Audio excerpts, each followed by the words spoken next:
The sun has gone down at Hangman's Hill, and the ghost at Misery Corner isn't walking tonight. So, welcome to the Weird Tales Radio Show, your weekly fix of ghost stories, urban myths, witchcraft, magic, and folklore. And now, here's your host, writer, award-winning journalist, best-selling author, and sometime werewolf hunter, Charles Christian. Hello and welcome to another episode of the Weird Tales Radio Show with me, Charles Christian. We've another great interview for you this week, so let's get on with the show. Our guest is Bristol, that's in the UK, based illustrator Fez Inkwright, who has provided work for a wide range of publishing houses and TTRPG games companies. Her main focus lies in conservation, folklore and tattoo design, with heavy occult and ethno-botanical themes. Fez has also authored and illustrated a number of books and cartomancy decks, primarily exploring the importance of plants and insects to the development of human culture and religion. These books include Bees, A History, published in 2018, Folk Magic and Healing, published in 2019, and her most recent book, published this year, Botanical Curses and Poisons. She's also been nominated for Eagle Awards for her comic book covered illustrations and more recently Kindred Spirits Emerging Voice 2021 Award.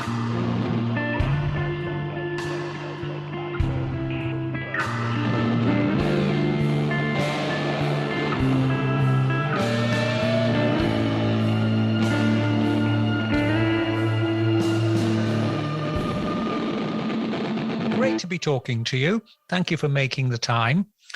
Let's start with your new book, which is a glorious production, complete with an embossed cover and gold everywhere. I mean, it's a wonderful book. Never mind its contents, just the physical presence of it. Botanical Curses and Poisons, but I'm guessing the key part is the subtitle, The Shadow Lives of Plants. Yes, that's right. It's got a good selection of plants in it, and not just the poisonous ones. It's got ones that have connections with black magic and old curses and ways that you can curse your neighbours and cast spells upon them. All this, a lot of history, a lot of superstitions, and there's some really fantastic stories out there. So there are a lot of plants that I just thought I can't skip them out in a book like this. I have to include them. What you just mentioned one there, cursing your neighbours. What would a good plant for that be? He says, asking for a friend. For a friend, of course. There are some brilliant ones. There is, I think one of the weirdest ones I love is actually a type of fungus. It's called I'm trying to remember this now. I think it's the yellow trembler. Mm-hmm. It's also known in Norway as troll's butter. And it doesn't really look like a mushroom that you'd recognize, but it's sort of a weird jelly-like, wrinkly yellow fungus. And a brilliant way of supposedly cursing someone with it would just be to throw it at them. And if it struck them, they would be cursed. And if you wanted to break the curse, you would then take it and you'd beat it with a wooden stick. And once there was none left, the curse would be lifted. Yeah. There's a brilliant mix of some really quite dark things in there, and then just some truly ridiculous things as well. It's a good mix, but that's the way that history is. Some things are just quite silly and enjoyable. Some of them are a little more serious. Well, I mean, one of the things that intrigued me was apples and the fact that the pip in the apple is poisonous, contains cyanide or something, isn't it? Yes, no, it's an absolutely minuscule amount of cyanide. Yeah. So nothing's going to happen to you if you accidentally swallow a couple of apple pips. But it's a wonderful one to bring up because, and again, this is one of these plants where you'd look at it in a book and think, why is that in a book like this? But there is so much sort of history and stories behind apples, and some that are loosely connected to the cyanide in the pips that make it really worth talking about. So in that section where I talk about apples, and the cyanide in the pips is that there's this story about cider. Now, in the UK, obviously, there are two sort of big hubs that are very into their cider making. There's the West Country and there's Norfolk. And the difference between them, now I don't know a lot about cider making, but the difference supposedly is that in Norfolk, cider is made by squeezing the apples and squeezing the juice out of them. Whereas in the West Country, they would take the entire apple and they'd just grind it into a pulp. So cider made in the West Country would contain very trace amounts, supposedly, of cyanide, because the pips would get ground in with the fruit as well. Mm-hmm. And it used to be that agricultural workers would be paid some small amount of their salary would actually be paid in gallons of cider or whatever alcohol was provided from the place where they were working. And so there is a story that has spread that a lot of people in the West Country who worked on these farms would actually eventually go mad because of the trace amounts of cyanide that they would be ingesting in their cider. Now, one of the great things about folklore, it's kind of like modern day urban legends or internet sort of stories that have been spread around, in that chances are there's no real basis in the truth. I think personally that this story was probably told by someone who worked in Norfolk, who was like, oh, don't drink the West Country stuff, drink the Norfolk stuff because they're all mad over there. It'll make you go crazy. But it's wonderful because it tells a lot about people, or folklore in general. It tells about what was important to people, and it captures sections of history, not as they're told in the books and the documentaries that we ingest now, but from a very personal angle. From a very sort of small domestic angle. And I think that's really lovely because you're learning a lot more about people than you really expect to. There's actually this brilliant quote that I like to roll out sometimes by Christina Hull, who is a folklorist. And I'm probably paraphrasing here, but it's something along the lines of folklore is a great matter of importance to those who desire to understand the nature of people and the intricate mosaic of circumstance that went into their making. And it's very true. I think it just tells something very personal and very important to us, to other people. And I really love that about it. Yeah, I definitely think it was the Norfolk cider makers who spread that one. Absolutely. It's all slander and lies. Yeah, I'm in Norfolk, and we actually have a cider club in the village where they make their own cider, and it is pressed. You're incriminating yourself. It was one of your lot spreading that story. Yes. Yeah, there's lots of tales about people saying, "Oh, this is really good cider. What was the secret ingredient?" And then someone, when they get to the bottom of the barrel where they've been drawing it from, there are the skeletal remains of a rat that's crept in there and been dissolved by it. Lovely. Yeah. If it improves the flavour, why not? Exactly. Yeah, they call it falling down juice because you can drink quite a lot of it and you don't get the intoxicated feeling except for when you get off the bar stool and your legs just collapse under you and you fall on the floor. I have fallen victim to that myself a few too many times. See, in contrast, I'm West Country, so... Right. Yeah. There's another one that's fascinating is, because I say I've just been dipping in through the book, is the walnut, and the fact that the walnut has its own defense mechanism against other plants. If you plant other trees close to walnuts, it puts out an acid which kills off its competitors. I mean, I didn't know that. That's fascinating. Yeah, it's not the only plant that does it either. And a lot of them do it in different ways. So the walnut kind of releases this very mild acid from its roots that kills off the smaller roots.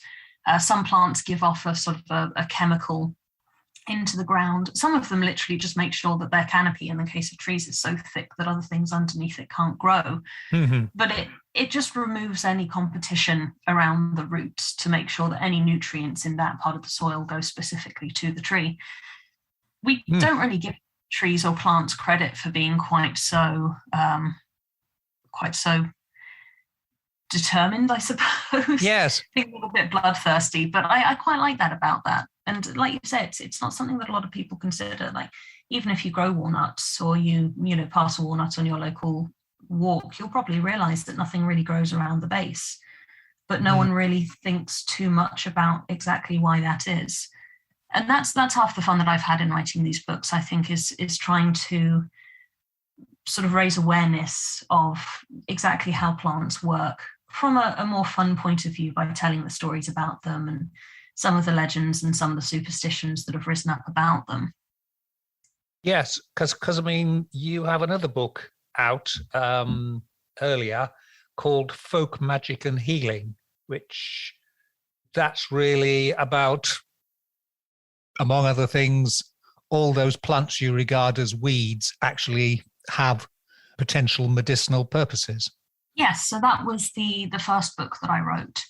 And it, as you say, it was very much focused on medicinal plants and the values that they have. But it's nice, actually, you mentioned about them being weeds.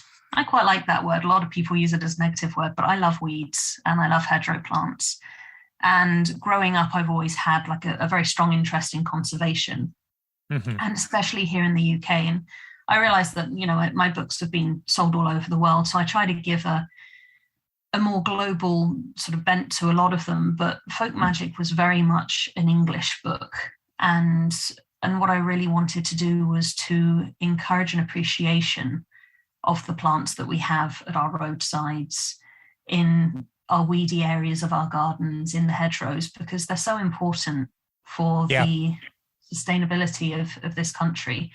And there are some incredible plants out there that a lot of people just pull up without thinking, or they'll see them growing at the side of the road and think, oh, it's just a weed. But you don't realize that potentially, in Roman times, they were actually intentionally brought into the country because they had such value to the armies, or ones that have actually properties to them that are still used in cancer medication nowadays, or that sort of thing. I think it's really important to raise an awareness of a lot of the plants that we see every day and just don't really think about.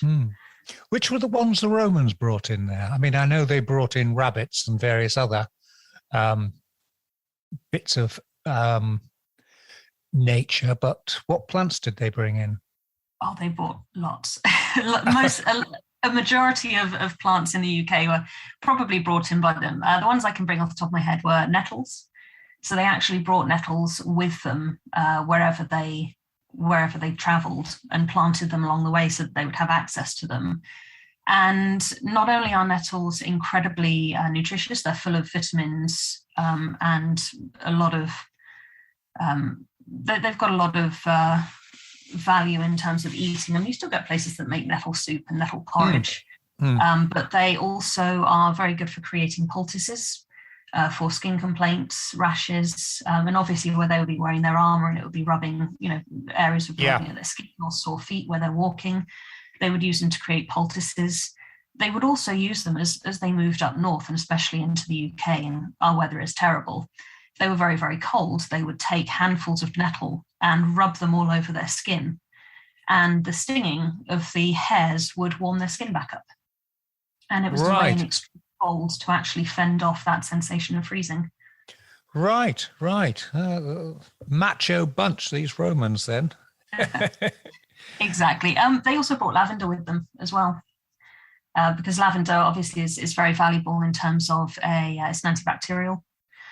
And it's very calming as well. So at the end of very stressful walks or campaigns, they would use the oil in their bathing, and they would use it in, again, their medical care as well. So that's another plant that was very much spread throughout, not just the UK, but throughout Europe as they travelled with them.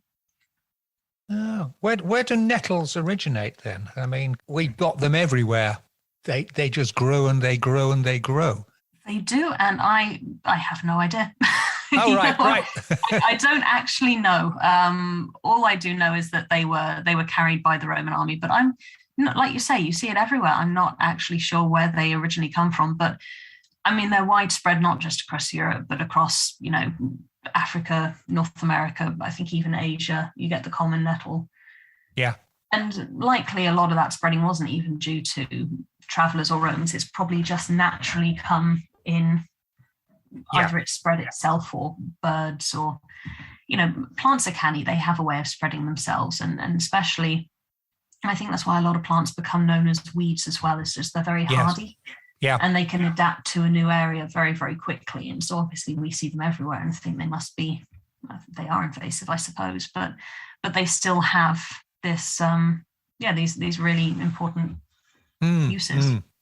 Yes, I mean, what I'm conscious of, well, a couple are obviously mint and lemon balm, which very similar to nettles in the sort of long roots that spread out and send out fresh shoots. And once you've got them established, they just take over if you're not careful. Yeah.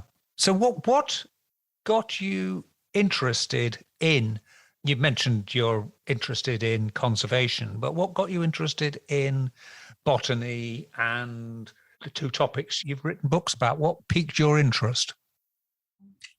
A bit of everything, really. So I think my interest in plants, and linking back to my interest in conservation as well, is very much to do with my childhood. I grew up in the countryside, or right on the edge of a town where it was very easy to get into the countryside from there. And my mum is a gardener as well, and she's always had these absolutely beautiful gardens. Yeah. And so I was always seeing her out there and working in them, and as a child being out there. And she used to take me on walks through the woods and around the lakes. And so I was always surrounded by plants, and she would always point out what they were and give them names, and warn me which ones not to lick my hands after touching, and all the usual warnings you have to give to a child. So for me, plants were always a constant surround. And I think in terms of the interest in the slightly more esoteric in early religions and folklore, it's always been there. I've always been interested in stories, and especially stories that are connected to things that I am surrounded by. I think my first real seed in terms of just sort of linking back to the books that I've written with Folk Magic and Healing, which is about medicinal plants. When I was a child, I was quite an avid reader, and I absolutely loved these series of books by Brian Jacks called the Redwall series. And he himself was very into writing sort of poetry and songs, which he featured in the books. And there was a character who was a healer. Mm-hmm. And she had this little song that she would sing about all the different plants and what they could be used for, like, which ones would be used for headaches, which ones would be used for injuries. And at first, I think I just kind of assumed, well, that's, that's just written for the book. That sounds like magic to me. That doesn't sound like a real thing.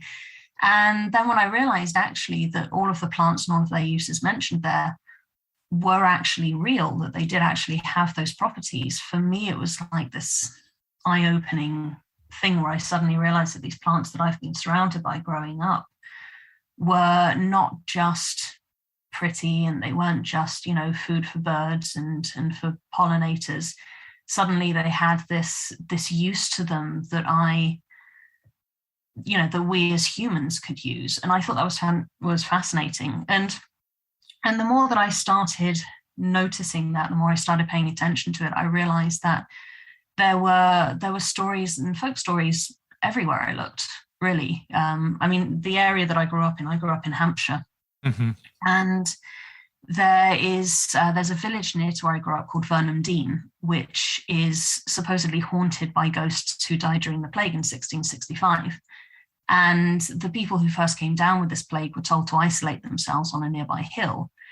And they were promised that if they did so, that they would be brought food and water and, allowed to survive so long as they stayed away from others. And so they all went there in good faith, and then they were abandoned by the rest of the village and they died. And, it started this tradition of running 7 laps around the hill each year to appease them and to stop this curse from coming down on the village. And, you suddenly, the more that you look into the stories and the history of the area, you suddenly realize that these these tales still exist. And I don't know how many people still do this run around the hill, and I don't know exactly how accurate, whether it was during the plague, how many people supposedly did die. And I think I've heard a similar story about a similar village up in the north. So potentially, one story's been picked up from one place and then attributed to another place. But even that in itself is really fascinating in the way that stories travel. And in the way that something about that story obviously caught someone's attention, and they think, oh, well, there's, I remember that story, but I don't remember where it came from. But then that in itself has been absorbed into the local weave of the area.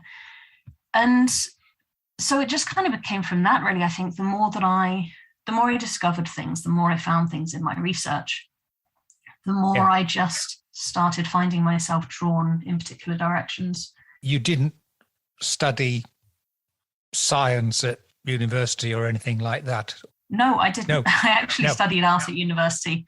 But as an artist, I've always, my art has always taken on a slightly weird bent to it. Yeah. And I think that more that you meet other people who are, who enjoy that type of artwork, and then you kind of get drawn into that community, and you sort of end up surrounded by people who are also interested in those kind of things. And so it's never been a case of I grew up knowing that this was what I was going to do with my life. It's definitely been a bit more of a meandering path. And it's only relatively recently that I've been able to do this full time, that I've sort of built a fan base that, they're responsible for the popularity of my books and for, supporting me in what I do. And I really appreciate that. But it definitely wasn't something that I knew from a very early age that was what I wanted to do. Yeah. Yeah, right. No, that's clear. It's always intriguing how people end up doing what it is they are doing when and how they started out, and did they set out deliberately, or did it, just say, evolve or come about almost by accident? Yeah, exactly. A lot of it, I think, actually, I think it all started mostly when I moved to Cambridge for a few years. Mm-hmm. And that was actually the time when I started writing folk magic and healing. It was originally going to be just a little pocket guidebook for people who were interested in healing plants. And when I started doing more research, one of my favorite places to go is that most libraries have a local interest section. Mm-hmm. And it's usually books that have been written by local writers, and you get all of your Ordnance Survey maps in that section and that kind of thing. But occasionally you'll find just really fascinating, very localized books about, here's some of the local language, or here are some of the very local stories of just this one particular village. And I remember around the time when I was starting to research this, and I've moved all over the country, and I love researching the areas that I moved to, just because I find it's easier to feel connected to them. Mm-hmm. And I started reading in one of these little books about the history of the Fens, about this creature called the Tiddy Mun. And the Tiddy Mun was a harvest spirit. Was a benevolent old man who supposedly lived in the Fens. And if people wandered into the marshier areas or into the areas that were deeper and wetter, he would save them from drowning, and he would keep the floods at bay. And there are a lot of stories about people leaving offerings to him and really kind of appreciating the protective spirit that he was. Yeah. And then in the 1600s, the Dutch drained the Fens to reclaim a lot of the land so that they could build on it. And around that time, the stories of the Tiddy Mun changed to become a very angry spirit who would actively lure people into the Fens and would actively create drownings and create floods. And I found that was really fascinating to me, because it reflected the anger that was felt by locals about the changes that were being made to their lands without their approval. Because this was very much done without consulting them. It was just decided that they needed the land and therefore they would do it. And I really love that. That really caught my attention. I thought that was a really interesting example of folklore and creatures being used to explain the changing attitudes of the people. And also, I think it was a great way, folklore in general, I think, is a great way to explain things that people didn't necessarily have the scientific knowledge to fully define. Mm-hmm.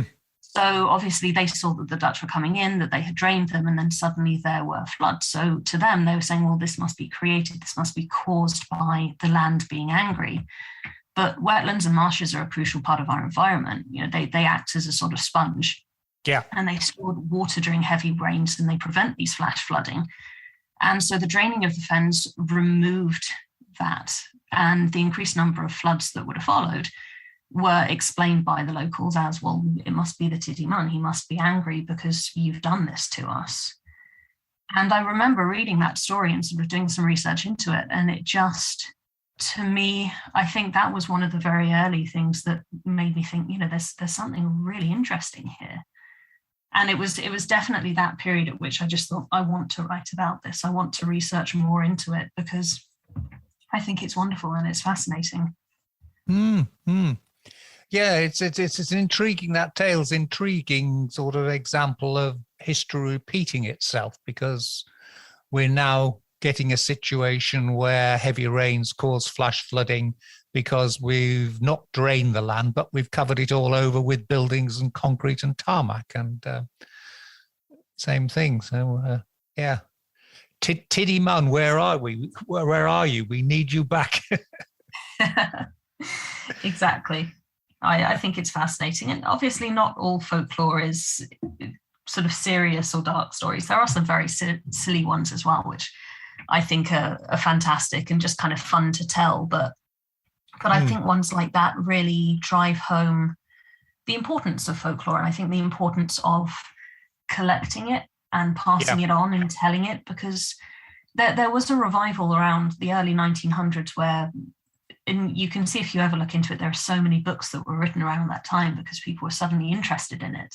Yeah. And you get some wonderful collections that are just, specifically the folklore of this one particular town in this one particular area.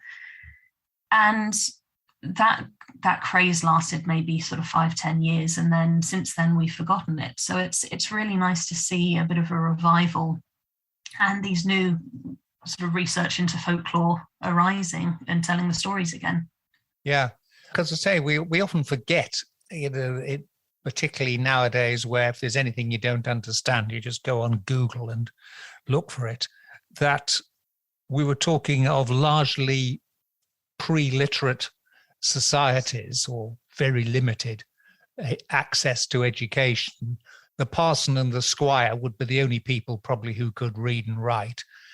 There was no media and no news. So these things did come out of the blue and had to be explained. And folklore, as you say, was the way the tradition, the memories, the lessons were passed on. Exactly. And I think a lot of it was encouraging a respect for the environment, because we are, at our heart, we're farmers. That's what's allowed us to become as successful as we are, is the act of agriculture and farming. And so a lot of early stories are entwined in with systems to memorize what to plant and what's essential and when to plant it. But then a lot of it is also warnings about the dangers of the world. Don't go to this area, don't go out at night, respect this certain type of wildlife, don't take too much of the fruit and leave some for others, or leave some to grow the next year as well. And I think these stories, as you say, to people who weren't literate and people who weren't able to just pop onto Google and check what they were doing, it's a great way to memorize the important information about how to ensure our survival. Yeah, very much so. Let's talk about the other aspect of your work. You're an artist and an illustrator. The work you do with Crow and Crown for the tabletop role-playing game market. Yes, it's, when you say it that way, it suddenly feels like, where did that come from? That's very, very out of the blue. But yeah, in my mind, it's connected. The tabletop community is great. I've been playing tabletop games for about 15 years now. And the nature of tabletop games is that it's very story-based, very narrative-based. And a lot of players love legends and folk tales and that kind of thing. So to me, it feels a bit more natural that I should be into both. But I can see how it feels a little bit like, oh, that's a complete, come in from the sides there. You're listening to the Weird Tales radio show with Charles Christian. Yeah, well, I mean, it's for me, probably not for a lot of the listeners, but for me, because I've never been into games of any sort. As the old Bonzo Dog Doodah band song went, I was a strange boy at school who didn't like sport. And it sort of spread through to card games, the games you get at Christmas, everything. They just don't click with my mind for some reason. So it's one of those areas I've got a complete blind spot on. And, obviously I was aware of the Dungeons and Dragons in the 1980s, but hadn't realized it was still such a thing.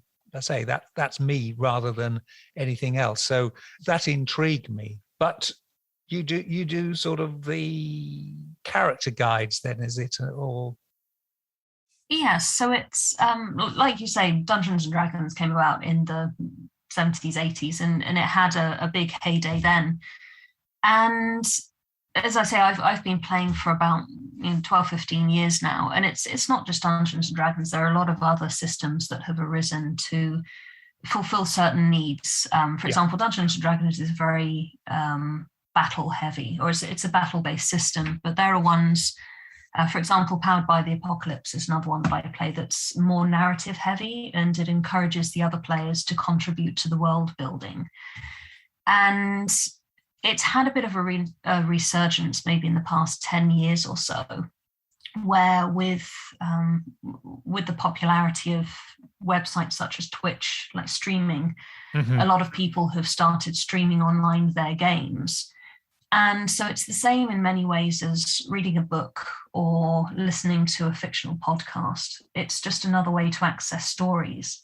But with the nature of tabletop gaming, because it's usually a story that is told by multiple people at once, you'll have one game master who tells the story, and then the other players are interacting, but they themselves can change the way that it goes. So it's a lot more collaborative. It's a bit more chaotic. It's a lot of fun, but it's definitely had a bit of a resurgence recently, and a lot of people are leaning more towards narrative games. So not just going into battles and fighting bad guys, but there are these really deep, fascinating stories that are coming out of it. And as someone who is a player and who runs these games as well, it's very easy for me to see where players are missing, I guess you could say, products.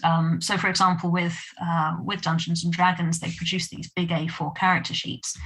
And for me, I'm just thinking, well, I don't want to carry those around. They're going to get folded, they're big, and they're messy. So I just started creating products myself that I thought would be neater, easier to pop into a bag. Sort of books where you can have all of your notes in one place without having to juggle a million different sheets at once. And I'm not the only person out there doing it. There are some really fantastic companies that are creating, you can get custom dice, custom figurines.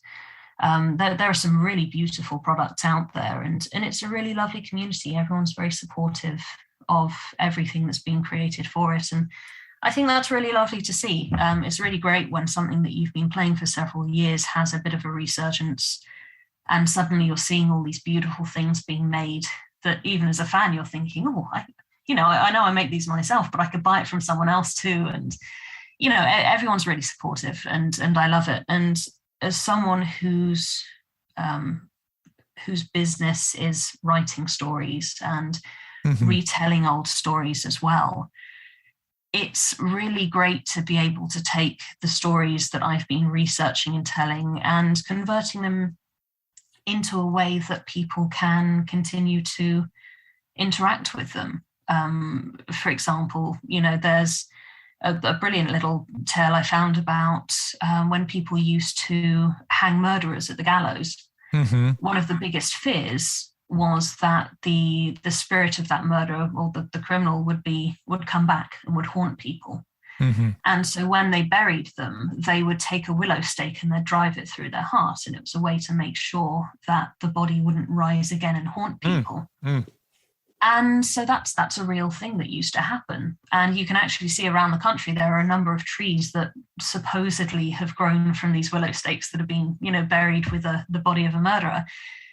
And so as someone who's playing, who's creating a world and playing this world with other people, being able to take little information like that and slot it in, it really enriches the world and makes it feel more real. And so for me, the two, they combine really well, because you get such incredible ideas from true stories that a lot of people aren't aware are real things, because, as we said, a lot of people they don't have that same connect with folklore and with plants that we used to. So it's nice to bring it back in different ways, in ways that people can really start interacting with it again. There's an area not far from here called Lush Bush, and that takes its name from a supposed murderer and suicide in the 17th century, a character called Lush, who was buried with a stake through his heart, and it grew into a bush, and the area, became a burying ground for suicides and things, and various bits of folklore popped up about it. And, the person who chopped down the tree went mad, and all of these sort of tales. But it's just a few words on a map, but there's a whole world of weirdness that is completely alien to us now, lurking behind it. And I think that's what I love, is that it's a great way to interact with the history of an area. Like, obviously, through knowing about Lush Bush, that area was potentially where they hung or buried people. And there's one I passed recently while I was driving out to Salisbury, and I think it's just called Dead Sisters, or Seven Dead Sisters or something. And I was looking at it thinking, there's got to be a story behind that. And when I got home, I started looking into it, and there's a number of different stories about it. And I think the reigning one is something along the lines of the land that is now that area had belonged to a woman who was the last surviving sister of several, and she named it Dead Sisters after them. And it seems so morbid and so weird, but at the same time, if we didn't still have those signs, if we didn't still have the names for places, people wouldn't be looking into it and finding out where that name comes from. It's a fascinating way to reconnect with the history of an area that otherwise it's just on the side of an A road on the way to Salisbury, and otherwise I wouldn't think twice about it. But it's wonderful that we still have those little connections to our history. Yes, that place isn't full of, like some places are, Councillor Harbottle Close or something, named after some local councillor or whatever, as a vanity project. No, exactly. We still do get those, but it's we not still quite get the same. those. No, exactly. Yeah. Wonderful. This again is going to see a bit of a lurch. You mention on your website that you also do tattoo design. On and off, yes. On and off. On and off. So I, with both of the books, they're both illustrated by me as well. Because, as I say, I have an art education, and drawing is kind of the first thing that got me into sort of a more creative world. And a lot of my very early artwork was just woodcut style ink drawings, and obviously that kind of thing lends very well to tattoo design.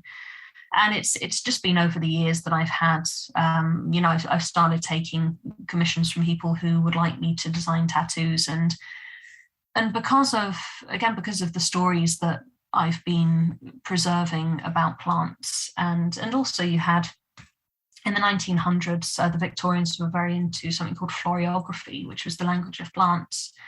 So if you wanted to send a message to someone, you could actually compile a bouquet of flowers but you would choose the flowers based on the message that you wanted to send.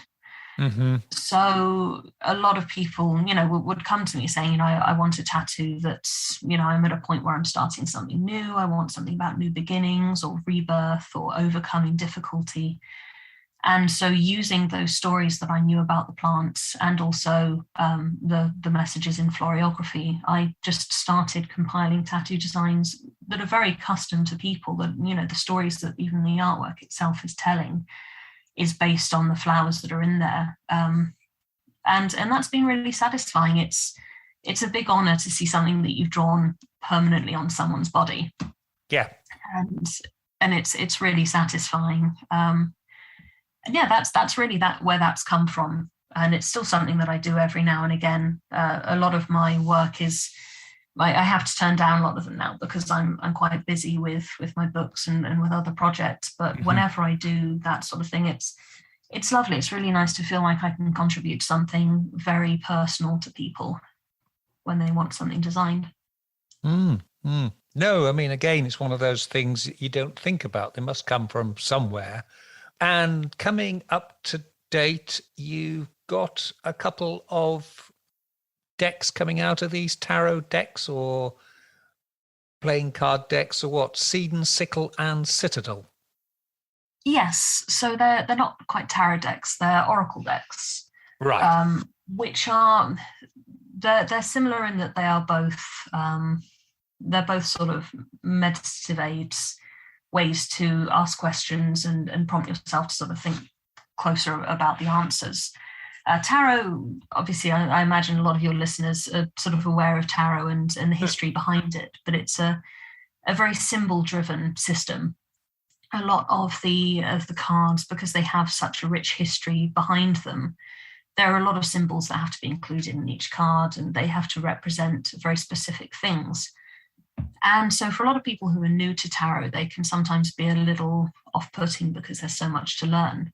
Or some people just don't necessarily get on with tarot decks because they find that they are quite complex. Yeah. And so there's sort of a rising popularity in oracle decks, which are used in very much the same way, but they're completely separate from the history and the symbolism of tarot. So the Seed and Sickle, for example, and as we've been talking about, it's all based on the research that I've done for my books. So it's all about plants and their history and the stories behind them. So each card is a different plant, and the meanings of each card that you draw is based on the story. So, for example, one of them is foxglove, and it's a legend I absolutely love. In Cornwall, there was a local hermit named Saint Nectan, and he kept himself to himself. He lived near a waterfall in the woods near Tintagel, in a place that's now known as St. Nectan's Glen. And to support himself, he kept a couple of cows. And at some point, some thieves snuck in and they stole his cows. And so he actually left to find where they'd gone to get the cows back. And when he accosted the thieves, they sort of said, we don't want to give him back, we don't have to. And they cut his head off. Yeah. And rather than die there, he was like, well, I don't want to die out here. Right? If I'm going to die, I'm going to die at home. So he just picks his head up and walks home. And supposedly where the blood sort of fell from his neck is where foxgloves grew. And the area at the right time of year is full of foxgloves. So you can see where, he supposedly wandered through and left this trail of them, which I think is a fantastic legend anyway. I just think it's brilliant. But so for that card, for example, the meaning that comes behind it, it tells the story. And then it's all about doing things in your own time. Like, even if people are saying, well, you have to do this now, you're like, no, I know that I want to do this in this specific place under my own circumstances, which is exactly what he did. So for me, it felt very natural being able to write this, because all of the plants and all of the stories they tell, they have their endings, they have their meanings in the stories. And for me, it felt like a really interactive way to be able to bring these stories to people as well. And so so all of the cards are based on these legends, and there's two ways to read them as well, because I'm a bit of a workaholic. And whenever I use tarot or oracle decks, I always think, oh, well, I'm hoping it's going to tell me to take a break, but then it'll say, oh, you should be working. And I think, oh, well, it's told me I've got to work, so I better do. So for me, like I actually ended up writing this in a way that each card has two meanings. And you decide before you do the reading whether you want something that's going to be encouraging you to be proactive, or if you want something that's more focused on mental well-being and mindfulness, that's going to say, okay, we'll focus on this, but it's more of a holistic growth. And for me as well with plants, plants have two sides. And again, with each story, I could create a different meaning for each one as well. And for me, it just felt very natural. And, having researched and written about, folklore and plants for quite a few years now as well, it just felt like the right thing to do. And so the company that publishes my books, Liminal 11, they publish tarot and oracle decks as well. And they basically said, look, would you like to do one? We think you'd be really good at it. And so I just thought, actually this does feel right. So that's how the Seed and Sickle came about. And it's actually, it's being published a month from now, I think. But I've heard that some people are getting their copies early, which is always nice, because you start getting little tags on social media, seeing people interacting with it. And that in itself is really satisfying, seeing people actually interacting and engaging with what you've made. But with the Seed and Sickle, so Liminal do these like special edition boxes of their decks. And the special edition of the Seed and Sickle actually included a second oracle deck. And because it's it's a little limited edition box, there's less pressure then to create something big and grand. And they just basically said, create whatever you want. And I was thinking, well, I don't want to create something else about plants because I've already done that. And so I got started thinking again about, stories, and the fact that I grew up on fantasy literature, and the fact that I play tabletop games. And so the Citadel deck, which is the bonus deck that comes in the special edition, is very much based on tabletop games and fantasy stories and the characters, the characters within these stories. And that was fun in itself as well, because basically I created this little fictional city called the Citadel, and each card is a character that lives within the city. And so each meaning of the card, it sort of introduces you to the character and their story, and then which parts of that character potentially reflect with you or your situation. And that in itself was really fun, because that was more of a fictional project. And I really enjoyed that. And I'm really excited to see how people engage with that one, because that one hasn't gone out to anyone yet, I don't think. Fits in well, though, with, as you were saying, about your tabletop work as well. It's all falling through into the same telling a story, isn't it? Storytelling. Exactly. Yeah. And I think, we're storytellers at heart anyway. So people love a good yarn. And I'd really love to potentially with some of the games that I play actually try integrating the cards that I create into the games. I've seen people actually playing tabletop games based around tarot decks, or integrating tarot readings into their gaming as well. And I think that's fascinating. So I'd really love to actually give that a go with decks that I've made myself, because I feel like that would be really personal somehow. Yeah. Just going back to tabletop games, for people who, say like me, vaguely remember people playing Dungeons and Dragons a long time ago, what games are there out there that people should maybe consider having a look at if they're wanting to get into or get back into tabletop games? You mentioned one of them, Powered by the Apocalypse, I think it was. Yes. So there are many systems out there, and they're all designed for slightly different things. I think the great thing with there being this sort of revival of an interest in it, and I say that like it fell out of popularity. It never did. It's continued in popularity, but there's definitely been a fresh market coming into it. And so I think obviously you mentioned that you've been aware of Dungeons and Dragons. That's been the most popular. It always has. It's been the one that everyone knows as a sort of a brand name game. So in many ways, that one is, it's a good one to pick up, I think, just because there's such a large community. And there are so many resources with it where it's very easy to, be able to pop online or to meet other people who play it, who can help. But at the same time, because it is such an old game, and it's been through several editions as well, it's now on the 5th edition. And because of that, it does get quite complex. And there are some areas where it's, unless you're very into it, it can get a little bit complicated. But there have been some brilliant ones I've seen recently. For example, I recently got one called Quest. And Quest is actually designed for people who are brand new to games. And it's been written in a way where you can play it with your children if you want. It's very simplified, but not in a way where it's to the detriment of the game itself.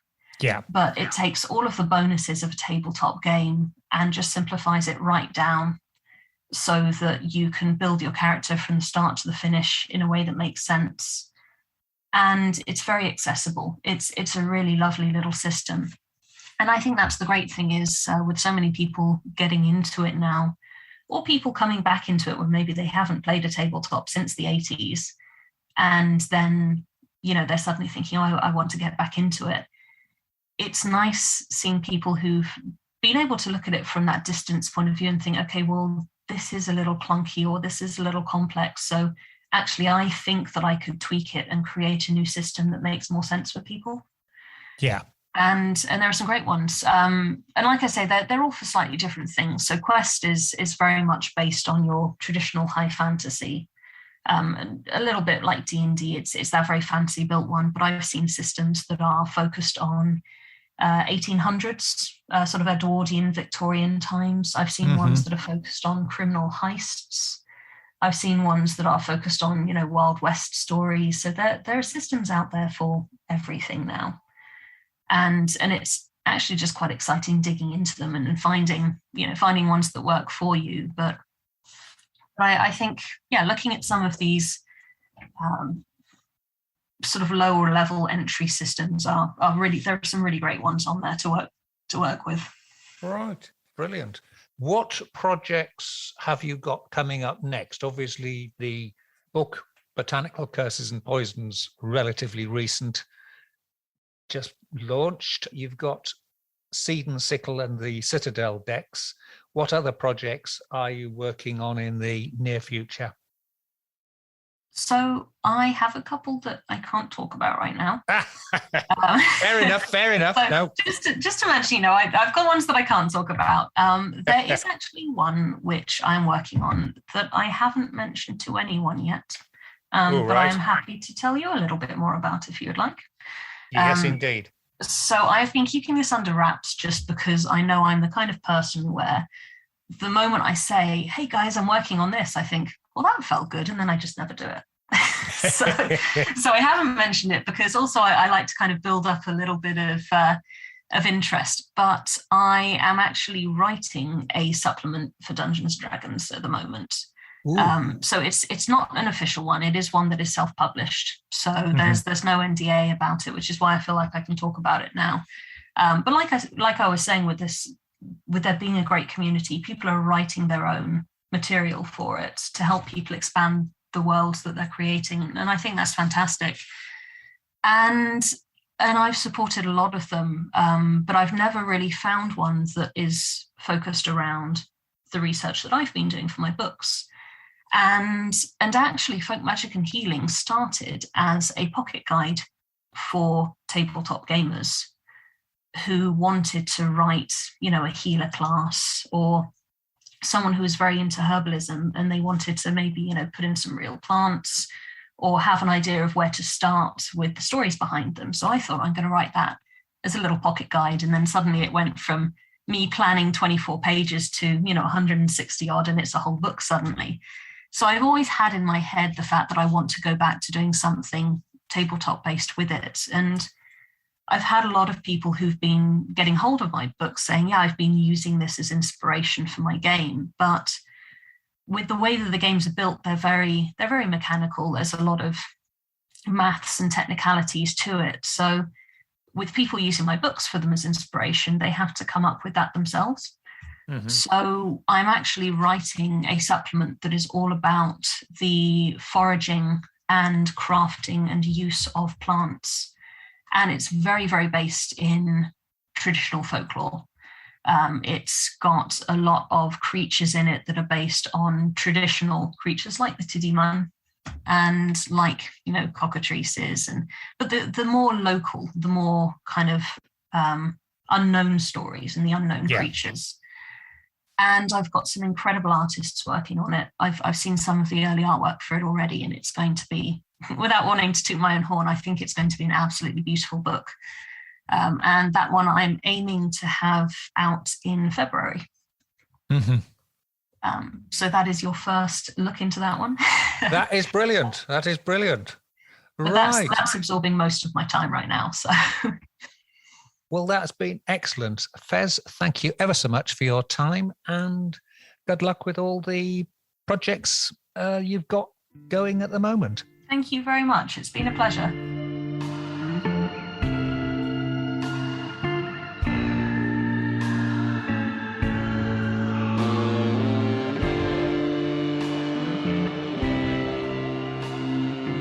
Once again, a big thank you to this week's guest, Fez Inkwright.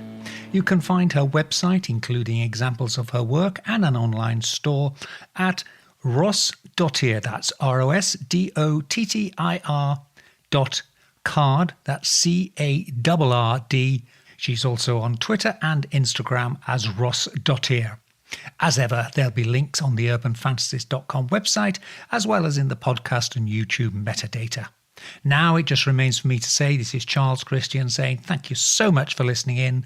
Please join me again next week for more strange tales for strange times. Until then, stay well, stay weird. Goodbye. Black Shuck, the demon dog of East Anglia, is baying at the moon, which means it's time for us to go. You've been listening to the Weird Tales radio show with Charles Christian, your weekly fix of ghost stories, urban myths, witchcraft, folklore, and the paranormal. You can keep in touch with us online at www.urbanfantasist.com, by email to urbanfantasist@icloud.com, and on Twitter @urbanfantasist. Join us again next week for another edition of the Weird Tales radio show. Goodbye.